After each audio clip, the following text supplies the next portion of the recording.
two reasons why we saw the U.S. jump in the way it did to push for a ceasefire. We had seen a consistent position from the U.S. government calling for de-escalation. So there definitely had not been any type of active mediation early on in this, but the U.S. position from the start had been calling for de-escalation, even though indeed Vice President Vance and President Trump had signaled that the U.S. was only going to do so much. This was a crisis that escalated very quickly.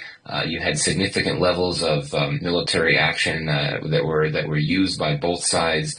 The initial Indian airstrikes in Pakistan in retaliation for the terrorist attack in Kashmir were of a greater scale than we've seen in Pakistan for many years. And then Pakistan's response, and then the fact that both countries were sending drones and missiles into each other's countries and targeting military sites.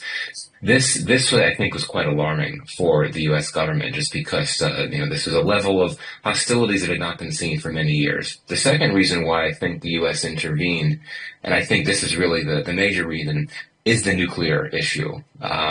My sense is that the U.S. government was very concerned when you had the Indians